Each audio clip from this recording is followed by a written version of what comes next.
ではでは、お時間になりますね。はい。はい。8時半になりました。よろしくお願いします。よろコロナしくおのおかげで願いし見つけます。たことですね。始めたいとはい。思います。はい。私、こっち、画面をこっちにすると視線がおかしいんだね。はい。よろしくお願いします。じゃあ、はじめに、お互いちょっと軽く自己紹介して、最初僕が質問する係で、っていうふうに言っていこう OK かな。はい。です。じゃあ、皆さんこんばんは。オンライン会議ファシリテーターの青木真希と申します。僕はね、会議の進行役をするのが仕事なんですけれど、まあ、今日初めてこうやって YouTube のですね、ライブの対談というのをさせてもらうことになります。コロナのおかげで見つけたことっていうの。このテーマで今、諫早にいらっしゃるですね、空中楼敦子さん、あっちゃんと、この短い時間ですけど、お互いの話を少し対談っていうかね、聞き合いっこしてみたいなと思います。よろしくお願いします。はい。じゃあ、私ちょっとね、ちょっと待ってね、ちょっと画面がね、変な方に行っちゃった。戻ってこない。画面が戻ってこない。はい、私は長崎の諫早に住んでいる藤浦敦子と言います。もともとマーキーと知り合ったのは学童保育の指導員を、長いことしてたんですけど、その指導員をしている頃に、マーキーに何回かね、研修に来てもらったりして、ファシリテーションの、勉強の研修に来てもらったりした時のつながりで、今は長崎の方で、学習塾中学生に向けた学習塾と、それから大人の英会話教室をしていて、コロナが原因というわけじゃないんですけれども、コロナ以前から中学生には無料学習講座とかも提供しています。よろしくお願いします。はい。はい。前半は僕が聞き役になって、あっちゃんのことについてこうね、いくつか質問をさせていただいてお話をしていきたいと思います。15分ぐらい僕が聞き役でいいですかね。にもあったんですけれど、僕前に呼んでいただいた時はその諫早で、今もう長崎で、子どもたちのための学習塾であり、大人のための英語のね、先生みたいなこともされてると思うんですけど、コロナの期間中、自粛の期間中っていうのは結構3月、4月、5月とあったと思うんですけれど、なっちゃんはどんな風に過ごしてたのかなっていうのもしよかったら聞かせてほしいなと思います。そうね、コロナの時期に、最初そのコロナで休校とか、休校するのかしないのか、いろいろこうどうなるのか分かんない状況の中で、もうやっぱり最初の頃は、その塾を開けるのか閉めるのか、もうその決断に追われてたっていう感じ。はい。でもなんかもうこの結構決断疲れもしてる感じだったんだけれども、こう、私たちは私たちでもその学校とかなんとかっていう学校の出方を見てからじゃなくって、もう自分たちで動き決めようっていうことにして、もう開けるとか閉めるとか決めた上でもうちょっとこれからはやっぱりもうオンラインかなってもうその時にパッて思っパッて、て思って、パッて思って、もうちょっとオンラインでできることを、準備しようって言って、で、オンラインの授業とかできないかなっていう感じでもうすぐ動き始めたから、割と早い時期に、そのオンライン、最初はその塾を休校するから、その代わりにもう無料で、うまくできるかどうかもわかんないから、もう無料でいいやみたいな感じで、もう大人の英語、中学生の英語みたいな感じで、とりあえず試しに YouTube でやってみようみたいな感じで始めて、結構なんかできたもんだから、これだったら数学もいけるかなみたいな感じで数学も始めっていう感じで。だから最初のなんかね、いろいろみんながやり出す前にしてたから、それだったらこうちょっとくらい失敗しても許してもらえるかなみたいな感じでね、ちょっと試しみたいな感じで、してたかな。そうですか、そうですか。結構早い時期でしたよね、本当にね。早かった早かった。もうすぐいつ始めた。頃だったっけ、あれは。いつ頃だったっけ ?3 月3月ですよね。もうすぐだから、休校だなんだっていうのが、話が出た時にもうすぐちょっとしてみようっていう感じで始ね、めたから。びっくりしたと思うんですけど、2月の末にね、安倍総理が、まあ、みんな学校休みましょうみたいな感じのね、お話をされて、あさってから休みみたいな感じで、みんな結構びっくりして、バタバタっとしてましたよね。そうそうそうそう。だからなんかもうどうなるかわかんない。不安わかんない。とね、みんなが不安だったと思うけど。ね、結構あれ不安に思って、僕は早まってちょっと自分のね、子供が通ってる学校の先生にオンラインで授業しましょうとか言って気軽に言っちゃったんですけど、いや、そんな急にはみたいな感じで、びっくりされたんですけど、まあ、あっちゃんはそういった意味ですごく早く、YouTube にこうね、チャレンジして、英語と数学の、まあ、塾をやり始めた。無料でやるっていう判断をされたのも、すごいなとやっぱり思うんですけれど、それはね、だから最初はその休校期間中だけのつもりだったから、そのどのくらい休校、まあ1ヶ月くらい、休校の間、最初1ヶ月くらいとか、なんか何週間かっていう感じだったから、その休校の間はします、無料でしますっていうのを。で、それこそ自分に自信がなかったからっていうのもあって、この配信がうまくいくのかとか、どのくらいこう子どもたちの様子見れるのかとかっていうのも分かんなかったから、ちょっとね、普通の塾みたいにお金をもらうわけにはいかないなと思って、まあ、1、2ヶ月のことだったらで始めたんだけど、まあ、その前から、今年で4年目になる無料学習講座学び屋っていう活動をずっとしてたもんだから、これだったらもうこのまんま数学、もう学び屋の方は本当お金もらわずに無料学習講座でしてたから、もう1年間そのコロナ騒動になった時にもう今年は活動停止ですってしてたのね、もう無料学び屋の方は。でもこれだったらいけるかなって思って。で、じゃあ学び屋オンラインで行こうみたいな感じで。そしたらね、数学だけはもう無料学習講座今までしてたのをそのままオンラインに移行して。いや、すごいですね。まあ、前からもそうだったんだけれど、あっちゃんの基本的なまあ、塾とかの子供に接するときに、なんだろうな、すごく勉強ができる子とか、すごくまあ恵まれた子をターゲットにしているというか、むしろなかなか学校のね、勉強難しいなって感じになっちゃったり、大変だなっていう子供にすごく寄り添ってらっしゃるような気がするんです。そういった意味でもね、必ずしも裕福でないご家庭の子供にとっても、無料でその勉強をこう継続して関わってくださる大人がいるっていうのはすごい救いだったんじゃないかなと思うんですけれど、なんかやってみての感触みたいなのありますか？そうね、だから勉強ってさ、勉強の内容自体って子供たちがよく言うじゃない、なんか大人になってこれ役に立つのって。そうそう、聞かれる。言われるじゃない。で、でも勉強の中身、役に立つか立たないかって今の大人の人に、じゃあ中学校の数学の問題とか英語の問題解けるかって言ったら、解けない人の方が多いけど、別にみんな困ってないわけじゃない。そう、困ってない。だから困ってないじゃない。でそれが事実だと思うの。でも何かな、ネガティブな面で言えば、勉強ができないことで自信なくしていく。もう勉強ができない、事実としては勉強が分かんなくなっちゃったっていうだけなんだけど、その勉強ができないことで怒られる、分からない自分に自信がなくなってくる。ね、他のことでもなんかいろいろうまくいかないみたいな感じだと、あんなに楽しそうだった小学生が、もうなんか暗い顔になって、もうなんか人生もう中学校過ぎて、楽しい時間ってできるのかなっていうのがね、なんか小学校の時まで楽しくて、中学校で楽しくなくなっちゃって、でもこっから先自信がなくなってってなった時に、なんか勉強そのものよりもやっぱりやればできるかもって、もう一回やり直した時に、なんかやればできるやんみたいな感じの、その感じね。だから勉強のせいで、なんか自信喪失してほしくないっていうか、勉強の中身そのものよりも。で、分かることで、でもね、そのオンラインしててよかったなって思ったのは、親子で見たりしてくれる人たちがいるわけ。はいはい。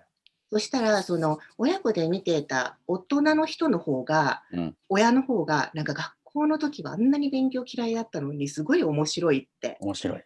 ね、だから今学び直した、学びってそもそも面白いことじゃない。ね、そう。だから内容覚えてるか覚えてないかをテストされるんじゃなくって、なんかこう勉強、なんか新しいことを知るっていうのって楽しいし、やっぱりこう塾に来てる子たちにもできなかったことができるようになれば、それが楽しい。分かることが楽しい。あ、そうだったんだ、みたいな感じとか。自分もなんか自信ついていくみたいな感じとかね。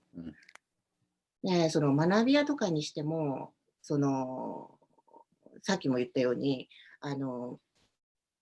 その無料でしてることとかに、やっぱ子供のことが心配なわけじゃない？全然知らない子だけど、やっぱり、その勉強ができないことでこう人生諦めてみたいな感じになってほしくないから、もう私もするし、ボランティアの地域の人たちも手伝ってくれて、大人の人たちが4、5人入って勉強を一緒に見てくれるんだけど、みんな無償でしてるけど、その来てた子供たちが大人になった時に、あれ何だったのかなって、あのおじさんおばさん何だったんだろうって思ってほしい。思ってほしい。思ってくれる子もいるんじゃないかなって。だから全然知らないけど、こう世の中捨てたもんじゃないというか、そうだね。そういうふうに心配してくれる大人もいたんだよみたいな、あのおじさんおばさん何だったのかな、お金なんか払ってなかったよねみたいな感じの、なんかそんな感じで、なんかこう結構考えてくれる大人っているんだなって、親じゃなくてもいるんだなって思ってほしい。だから勉強そのものも楽しいけどね、勉強そのもの以上に、やっぱりその世の中捨てたもんじゃないって思ってほしいとか。なるほど、なるほど。そのなくしちゃった自信をもう一回、俺もやればできるとか、私も結構いけるじゃんみたいなとか。そうだね。で、うまくいけば勉強面白いかもって思ってほしい。世の中捨てたもんじゃないって思えたり、まあ自分自身もそうだと思うけど、自分も捨てたもんじゃないなというふうに思えて人生生きていけば、仮にテストの点数悪くても、なんだろう、気持ち違うはずなんだと思うんですね。そこをわっちゃんがやってるっていうのはすごい素晴らしいなと。だから、そんな覚えてない、やっぱり自分が中学校の時のことにしても、中学校で習った教科の内容ってそんな覚えてないけど、嫌いな先生とかめっちゃ覚えてるみたいなね。そうそうそう、覚えてる覚えてる。よかった先生も覚えてるし。覚えてる覚えてる。先生にされたことは覚えてるけれど、実はね、教えてもらったことはそんなに覚えてない。そう。なんかそういう言葉あるじゃない、こう何によって覚えられたいかみたいな。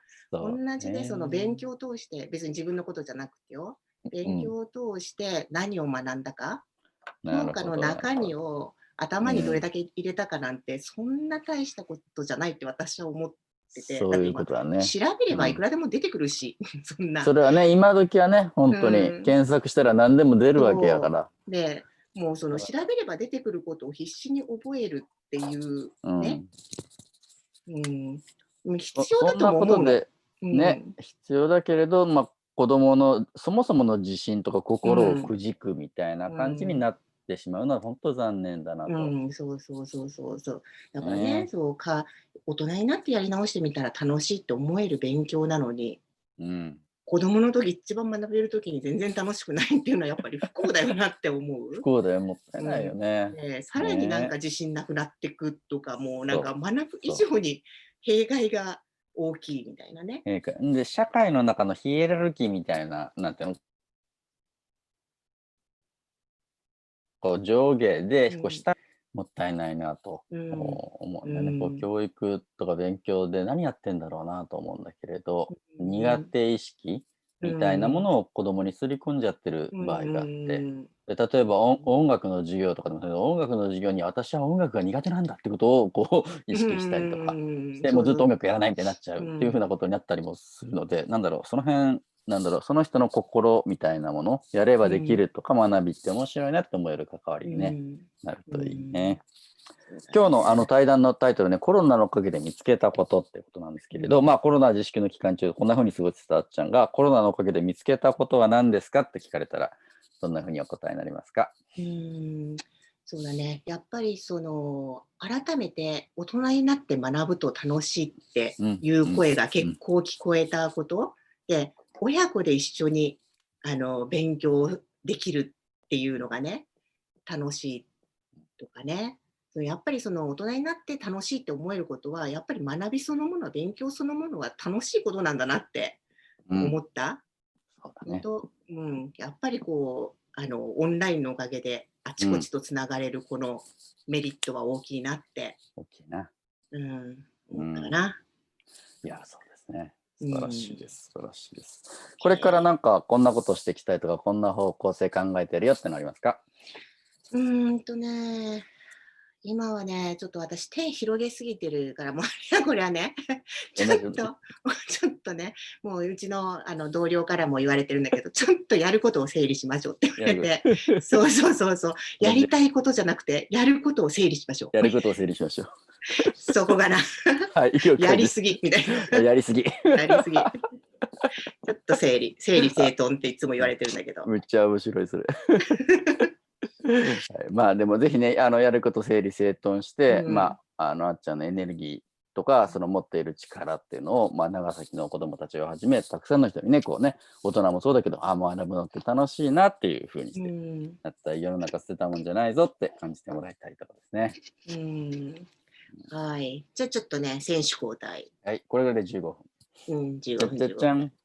ね。そうで、マーキーがオンライン会議ファシリテーター、宣言したわけだけど、これ見てる私の知り合いの人とかの中には、オンライン会議ファシリテーター以前に、ファシリテーターっていう職業そのものをね、知らない人たちが多いと思うの。知ってる人たちにはもう当たり前の言葉だけれども、知らない人たちも多いだろうなって思うし、ファシリテーターって、いろんな会議の進行役とかをするわけじゃない？で、それって普通の会議の司会っていうのとはやっぱり違うのかなっていう、ファシリテーターってそもそも何なのっていう、プロのファシリテーターっていうのって何なのかなっていうのからちょっと教えてもらえたら嬉しいかな。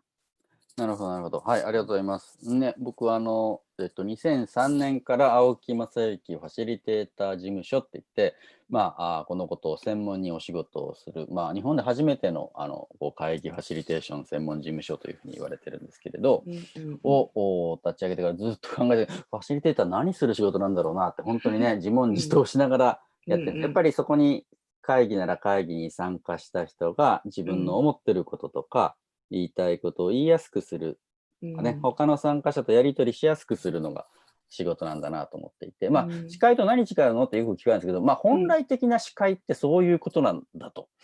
本当の司会ってのは会を司るって書くんですけれど、その会がみんなにとって良い場所になるように司るのが本来の司会だと思っていて、要はファシリテーターってカタカナで言ってるけど、みんなが参加しやすい司会をするってことだなと思ってます。なるほどね。で、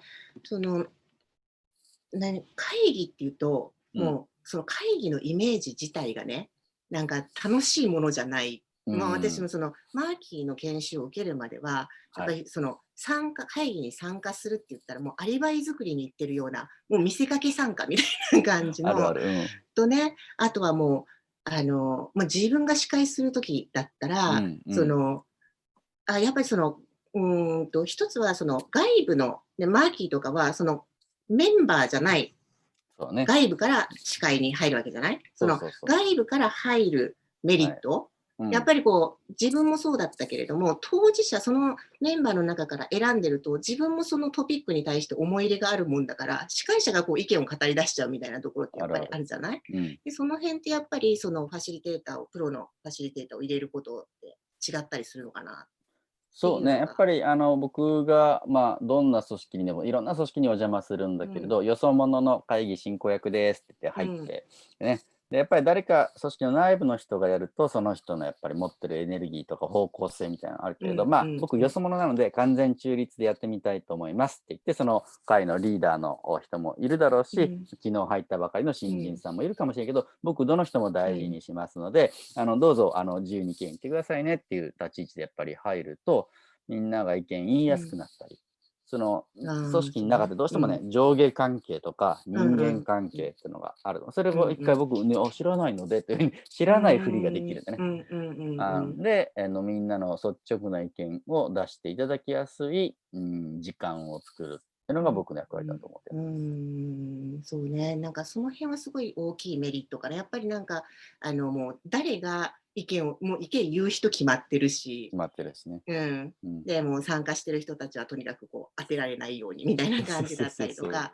ね、その気まずい沈黙とかが耐えきれなくて司会者がずっと喋ってるとかいう感じもあると思うんだけど、でその辺がやっぱりこうオンラインになったことによって、その今マーキーが気をつけてるじゃないな、そのよそ者ですみたいな感じでこうみんな意見出してくださいねみたいな感じも、やっぱりそのオンラインだったら、まあ、ありきたりの質問になっちゃうと思うんだけど、オンラインになったらやっぱり難しいとかってある？そうね、オンラインでやるとき結構難しいなと皆さんおっしゃるのが、あれなんですよ。反応が返ってこない。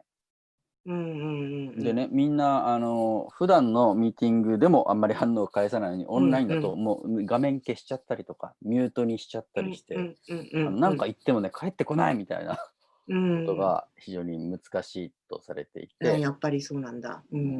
で、僕なんか本当よそ者の会議進行役で入るときに、皆さんってオンライン会議が成功するコツはもう一つだけですとか言って、これだけ守れば必ずうまくいきますというふうに言って始めるんですけれど、反応をいつもより豊かめに返してあげてください。豊かめ。なるほど。で、ちょっと画面の向こうでうんうんってうなずいてる人がいるだけで、あ、この人には伝わったってわかるし、いいねみたいな感じでジェスチャーをしてあげるだけでもすごく、わあ、すごいよかったっていう感じになるので、で、それが分からないと人は何言っていいのかも分かんなくなって、コミュニケーションがドーンと落ちていくので、少しいつもより豊かめに反応を返してあげてくださいねってお願いします。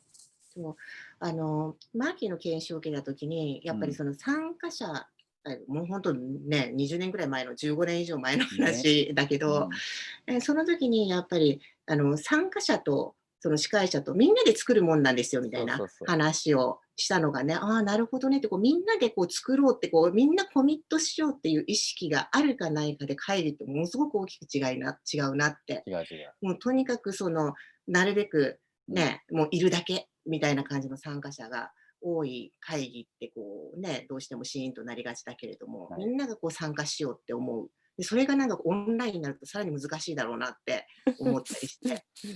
でやっぱりこうなんかちょっとした笑いとか、なんかちょっとしたクスクスみたいな感じも何にも聞こえないわけじゃない？なんか滑ったのか滑ってないのかもわからないみたいな。どうしていいのかわかんないみたいになっちゃう。そう。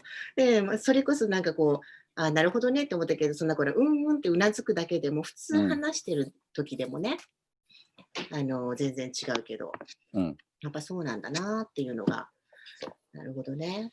昨日も、大河ドラマの時間帯に、まあ、ね、歴史に関するオンラインイベントやったんですけれど、全く初めてで小学生からもおじいちゃんまでいろんな人が来てるんだけれど、みんなにやっぱ参加してほしいわけ。だからチャットって使えますかとかでチャットの機能を少し説明して、みんなにこんなの書いてもらった。お気に入りの戦国武将は誰ですかって言うと、もう子供から大人までうわーって上杉謙信武田信玄でわーって書いてくれるわけ。でそれがザラザラザラザラーっとチャットに流れて、みんなが意見言ってくれなーって言って、あ、なかなかマニアックな人書いてくれてる子がいるね。あ、上底弁元親が好きなんだみたいな、ちょっと話聞いていいとか言うとバーって話してくれたりするみたいな感じで、話すきっかけを初めに作ってあげるってすごく大事で、みんながまあ1個でも2個でも文字を打って自分の意見を表明して、でそこからそれちょっと聞きたいんだけどいいかなっていうふうに聞いてあげると、みんなね喋りやすくなる。話すきっかけみたいなのをちょっと作るような工夫はしてますね。なるほどね。なるほど。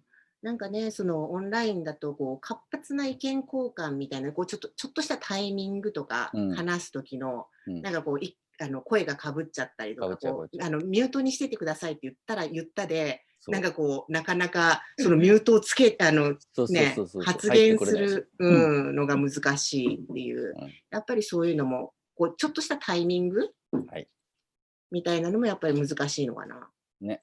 なのでちょっと司会者の仕事、ファシリテーターの仕事は、私にタイミング回ってくるなっていう予感をこう作ってあげたり、次なんとかさんの話聞きたいんですけどいいですかみたいな感じで、少しその人の名前を呼んでから少し間を取ってあげて、こんな感じのことってどう思いますかねみたいな感じで振るとかして、やっぱり気まずい間みたいな感じのものとか、なかなか話が出てこない感じというのを少し流れを作ってあげる必要はありますね。その辺はやっぱりこう対面のやつとは違う。対面の会議とはちょっと違う。ちょっとコツがいる。やっぱりそれはこの3ヶ月、このコロナの間で身につけた技術みたいな。すごいいっぱいやったからね、もうなんか去年の倍以上のなんか会議進行してますね。そうなんだ。オンラインじゃなくっても会議進行という数がもう。そう、リアル会議はゼロになったんだけれど、オンライン会議は倍以上になってるのって、やっぱりね、移動時間がなくなったっていうのはすごくて。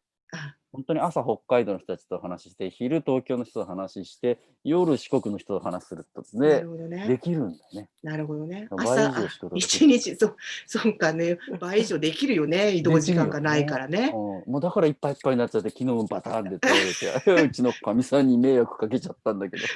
やっぱ整理整頓。そう。ちょっとね。やりすぎ。やりすぎ。オンラインやりすぎ注意。なるほど。大問題ですよ。これ、むちゃくちゃ面白いし、有意義な時間もやっぱりできるので、今やっておきたいこともある。ちょっと使命感みたいなところも僕もね、強い人なので、頑張ってやっちゃった感じはあって、反省してます。なるほどね。やっぱりこの時間と経費が節約されるから、これからオンライン会議増えていくんだろうなって思うけど、やっぱりオンラインでできること、オフラインの方がいいことみたいなのってやっぱりある。ある、それはあります。例えばやっぱりこれはやっぱりオフラインじゃなきゃみたいなのって。オンラインでできるので、視覚と聴覚、目で見えるものと耳で聞こえるものはこれね、ある程度補えるわけ。でも難しいのは匂い。嗅覚とか味覚とか触りに行くみたいな触覚、この3つはねちょっと難しいわけです。なので、リアルでやるやつはやっぱり一緒にご飯を食べるみたいな感じのものとか、なるほどね、一緒に何かものを触って作って実際に手を動かしてものを作るみたいなものに関してはやっぱりリアルの方が向いている。で、言語でなんかやり取りみたいなやつだったら、ある程度オンラインでもいけるかなみたいな感じはあります。あとオンライン会議でできない、難しいとされているのは雑談です。で要件で、じゃあ8時半に始まるねって、じゃあ9時に終わるね、パシャって終わっちゃうんだけれど、リアルの会議だったら、会議室着いた時に、今日も暑いねみたいな、なんとかさん来ないから来るまでちょっと話してようかみたいな感じで、その服かわいいねとか言って、よくわかんない雑談が、要件が終わったとしても、今日帰りはやっぱりあれですかみたいな話とかして、さようならを言うまで、ちょっと間がある間に人と人とが交流したり、子供たちがいたとしたら気になる子供がいたら少しケアができたりするけど、オンラインの場合ね、パシャって切れちゃうので、そこら辺の人間関係をちょっとしたところで紡ぐのが難しいですね。そっか、なんかね、人間関係ってやっぱり要件だけじゃないもんね。そうなのよ。要件じゃないところの方がね、大事だもんね。結局なんか、さっきの勉強と一緒だけど、勉強の中身っていうよりも、その前後のちょっとしたところっていうのはやっぱり大きいのかな。そこに気がついてくださる方はやっぱり私のこと見ててくれるなっていうことになったりするし、ね、いい関係ってそういうふうにできてくるね。でもね、マーキーがいろいろやってる活動とかを見てると、こんなこともできるんだっていう、昨日、一昨日か、みんなで野草を食べようみたいなのを、オンラインで野草を食べよう。だからそういう味覚ね、できなくっても、ちょっとちょうだいはできないね。ちゃんと味見させてみたいな。みんなでセイタカアワダシソウを天ぷらにしてみようはできるんだよね。それもやっぱりチャレンジをしていて、さっき言ったやればできるっていうふうにして言ってくれたんだけど、これがねやっぱり今回のコロナで僕が感じていることで、オンラインはちょっと難しいよとかできないよとかで、コロナであれも中止これもできなくなっちゃったっていうふうにして、みんなも感じてた時間があったと思うんだけど、いやいやちょっと俺やりようだと、やればいろいろできるんじゃないのかなっていうふうにして。今思い直しているところです。それがコロナのおかげで見つけたこと。はい。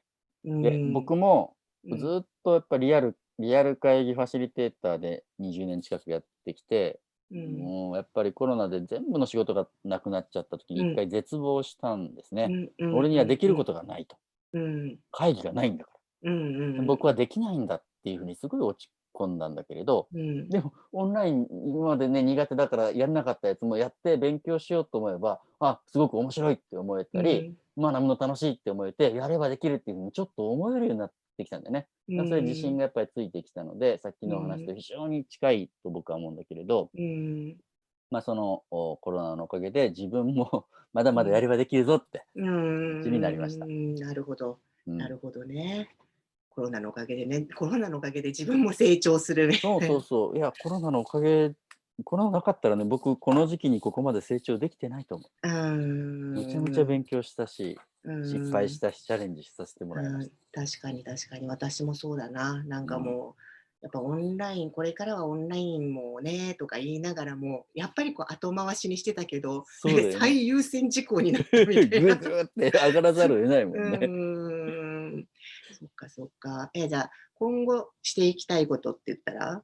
そうね、やっぱりこの数ヶ月で、うん。だいぶオンラインのこの場の作り方ってのが分かってきたので、うこれからね、オンーん。ライン会議ファシリテーター講座ってのを、この7月から、うんうんやろうとうんいううん。ふうにうん。思って、なかなかそれ人に教えるほどはまだまだと思ってたんだけど、ようやくうん。整ってきたので、7月のなるほど。2日木曜日からやるんですけれど、なるほど。うん。自分がこれまでオフラインでやってきた、リアルでやってきたいろんなうん。講座の類をオンラインで展開してうん。いこうとうん。いうふうにして、やっみんなにもぱりね、それがでうん。きるようにそうね。してほしいなと思ってます。これからそれこそ本当オンライン会議増えていくだろうから、なんか考えようによっちゃ、うん。なんか、会議ただでさえつまんないのに、オンライン会議だったらもっと辛いみたいな感じもね、あると思う。もう司会者にとっても辛いし、そうそうそう。参加者も辛いしみたいなそのをやっぱりこうちょっとね、この、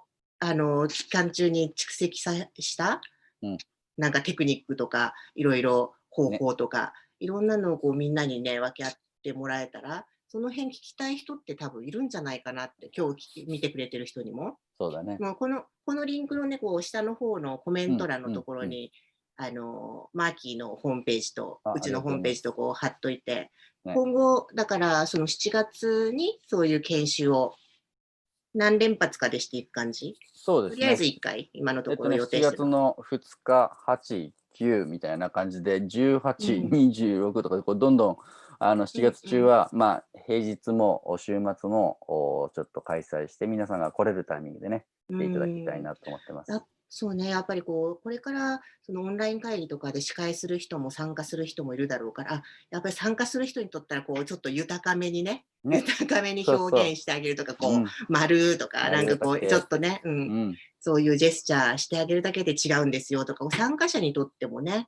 そうなのよ。司会者にとっては司会者にとって、そういうこう、なんかこう、話しやすいトピックを最初に用意しておくとか、そうそうなんかそう。チャット使ったことないけど、ちょっと使ってみようかなみたいに思わせるとか、ほんそう、戦とほんと。国武将くらいだったら入れれるかもみたいな感じの、ちょっとしたね、なんかいろんなことに、そう、私もだうん、から、今回のオンラインでね、もう一つ良かったなって思うのは、うん、うん。結構年上の方たちがね、英会話に来てくれてたうん。んだけど、はい。で、その人たちもみんなスマホとか使えません、なんかこう、そんなのそうでしょう。できませんって言ってたけど、そうでしょ私がそのオンライン授業をするからって言って、ここにこの同僚が結構ね、いろいろできるもんだから、習いに来う。なて、るほど。使い方を覚えてってはい。いうので、そのね、結構ちょっと60代、70代の人たちが使える自分が嬉しいみたいな。そうだよね。なんかね、そう、私もスマホ使うようになった。私もできるみたいな。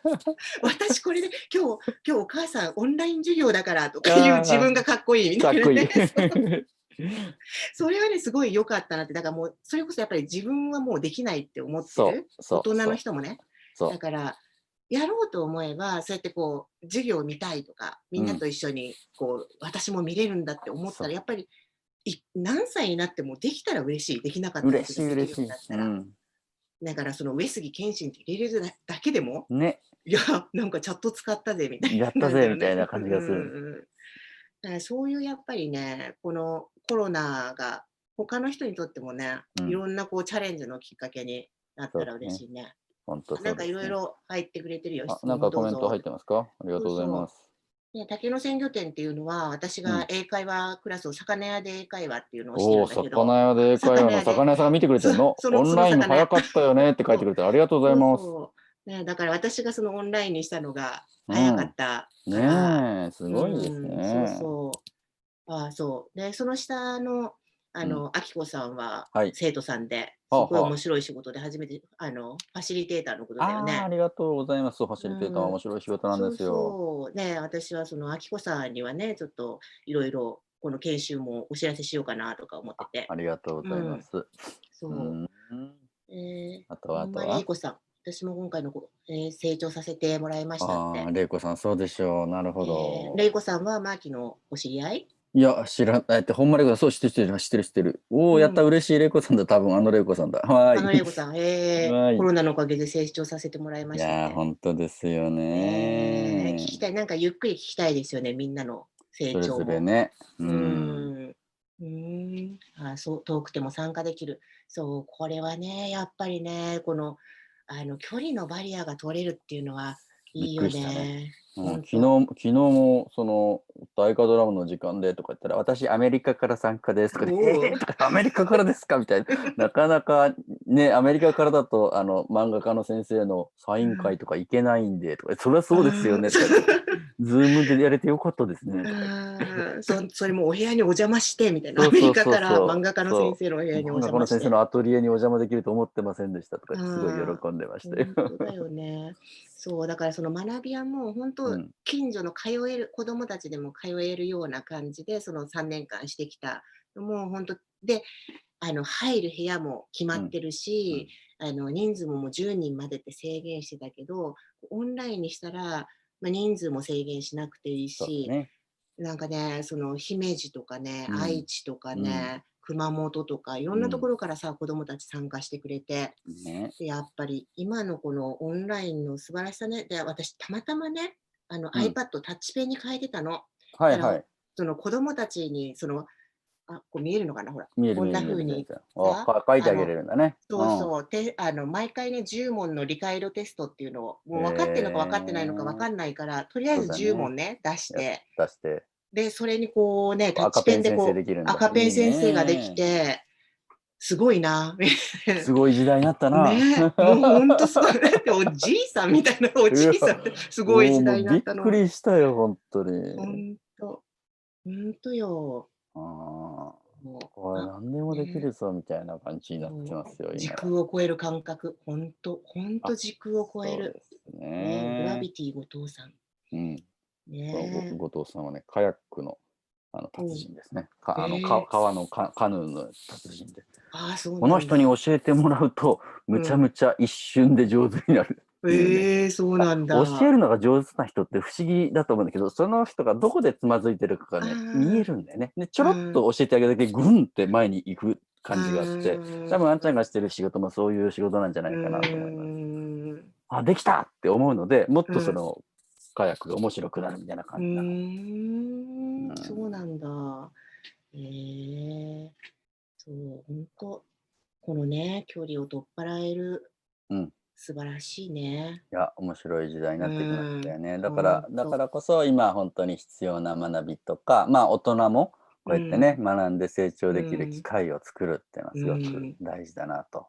すごいよ、ほら、カヤックレッスンもオンラインで始めたんですよって。そうだ、すごい、すげえな、それ。すごい。どうやって？どうやってやるのか超気になるので、ぜひグラビぜひ、ティで検索してください、皆様。すほんとグごいな。ラビティで。誰じゃあね、かね、調べうん、ていく人いるかも。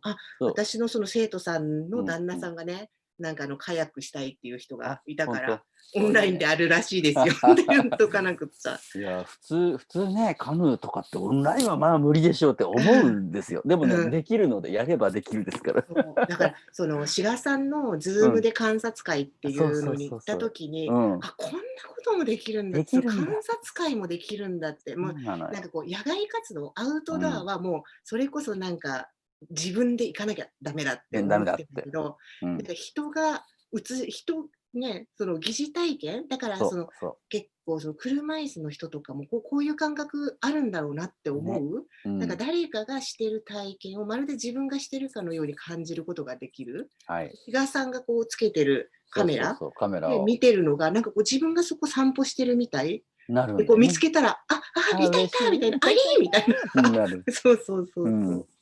そんな感じもね、いろね。んな。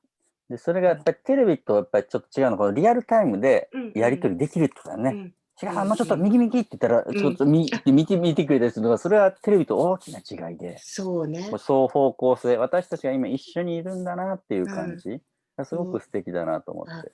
そう。だから、私もオンライン授業をした時に、うん。録画にしなかったの、あえあ、て。そうよ。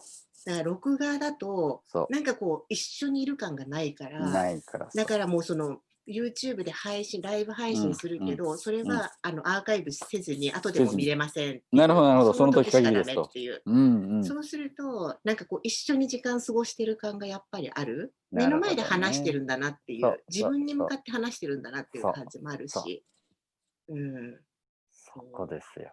なんかオンラインに参加させてもらって、交通費や到着時間的なハードルが低くなり、純粋に講座にお金がかけられるので、興味ある講座にもっと参加できるかもと、ちょっとワクワクしました。あるあなるある。るほど。これも素晴らしい指摘ですようね。ん。そう、参加する側としてね、うん。やっぱり交通費と休みをねえ。取らなきゃいけなそうだい。よね。うん。うん。で、宿泊費、交通費ってなったらやっぱりうん。結構だけね。ど、うん、これ純そ粋にその講座のたう。めにお金を使えるようになっうん、たっていうのはすうん。ごい大発見ですよね、だからね。確かに確かに確かに。うんそうと、なんだいろいろあるよよ。ね、発見は。いや、なんかこれで学びの世界はぐんと、まあ、広がった部うん、分うん、があるなっていう感じ。うん、うん、うん、うん、ううん。ん。あるある。だからね。そうね。うん、大きいな、これは。面白い。面白い。まあコロナで、まあもちろん自粛が明けてね、経済活動もうん、戻っていくのも大変良いことだと思うんだけれど、うん、全部が全部元に戻さなくていいなと。うん。ね、コロナそうね。のおかげでやっぱりこう私たちが進歩できるところうん。とか、これもなんかまあ、こう、それこ多様化のおかそげで、それこう、ね、そこうオフラインの良さもものすごくさらに認識したし、したしね。なんかできることはやっぱりこうやってこうお金を純粋うん、にもう口座にかけるとか、そういううん、うこうん、いらないものは省けて、こうオうん、ンラインでもいいことと、やっぱりこのオフラインでさっきのね、雑談だったりとか、会うん、った時の一緒にこの人の持ってる雰囲気とか、うん。そういうのをこう、あえて会った時にすごいこう感じれる。前以上感じに多分れるね。感じれるし、あそうだよりがたいね。し、嬉うしいし、一緒にごん。飯食べれることが嬉しいし、ほんと嬉しいことだね。うん、うそう。ん。やっぱりまさに。ズーム飲み会とかもしたけど、うん、うやっぱりそん、の後で、うん、本うん、物に会って、生物にうん。会って、触りだって、ながら、みたいな、ハグしながらみたいな。あーってなるよね。なるなるなる。たとえズームで会ってたにしても、やっぱり本当嬉しい。にね、う嬉しん。いんだようね。ん。でも本当に嬉しい。体温だったり、その時のうん、ね、持ってる、その感覚、その場にいるそ感覚、かなりう、そ本当にバーチャル近いものはあう。うん、るけど、本当に今うん。マーキーが何を飲んでるのかとかね、ねえ、そのコーヒー美味しそうねとか美味しね。そうねって、う一口ちん。ょうだいみたいなやつも含めうん。てね。そうそうそうそう、いいね、みたいな。ねえ、なんかいろんな、だから本当新たな発見はあったよね。できることも増えたし、なんうん、かそさっきのね、スマホ使えるようになったとか、う。うん、うん、そういうこう新たな発見、自分もできる、まだまだ、うん。まだまだ進化中みたいな。そうそうそうそう、自分そうそが進化できるとはね、もうなんか大人になったら、もうある程度打ち止めみたいな。う。なんかあるよね、こう成長曲線が止まるみたいな。そうそうでも、そうそこのコロナのおかげでまたう。大きいスまさかね、テージができうん、てます。こんなに大きな成長ができるとはっていういや、のは。で本当あもそれはりがたい。確かにある、私も。うん、ありがたい、あうん、りがたい。ありがたい、ありがただ、たい。まあ、人によってはなんだけど、例えば、その甲子園とか目指してたう子が、甲子ん、園自体がなくなる。で、ううん、ちのうん、娘も吹奏楽部なんですけど、吹奏楽部うん、コンクール、それを目指してやってきうた大会ん、自体がなくなるみたいなこともあるわけ。そうね。これやっぱりその大事な舞台、自分がそこに立とうと思った舞台自体がなくなってしまうこともやっぱり今回あったなと思っていて、その人たちは大変悔しい思いとかね、残念な思いを今もされてると思うんだけれど、なんとかしてこうね、新しくその人たちも打ち込める、舞台とか方向性を見つけられるといいなと思って、そういう機会とかもね、ちょっと作ってみたいなと思ってるね。本当本当で、そういう人たちもまたね、その今は本当辛い時、なんかやっぱ辛いことって、それってこう、どっか糧になるところって偉そうだけど、いや、あるし、そうあってほしいよ。ね、辛いことがやっぱり、あれがあったからこそみたいな、まあ私もね、マーキーも知ってる通りね、私もね、悲惨な時期があったけど、そう、悲惨な時期があって。悲惨な時期があったね。ね会いに行ったね、それでもね、そうだよね、自然の家にね、あっ行ったけど、あの時はもうね、ひどかったけど、でもあれがあればこそっていうのは、やっぱり今だからこそその渦中にある時は辛いけどね。だからその甲子園行けないとか、大会がないとか、卒業式なかったとかって、本当辛いばっかりな感じかもしれないけど、もしかしたらね、それが、あれがあったから今の自分があるってやっぱり10年後は言えるかもしれない。言えるようにしたいよね。そう、本当にね、そういう風になっていくといいね。ね。いや、楽しかったな。いや、ありがとうございました。こちらこそ本当よかった。早めにマーキーと約束してて。この忙しさの中ではね、とてもじゃない。いや、よかったよかった。ぜひぜひまたリアルでもまた本当リアルでも、ぜひぜひ参加したいと思います。元気でね。いろんなことに。はい。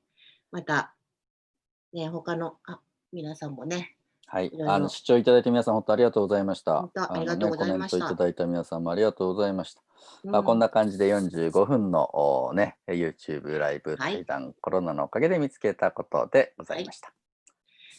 どうも。では皆さんありがとうございました。さようなら。さようなら。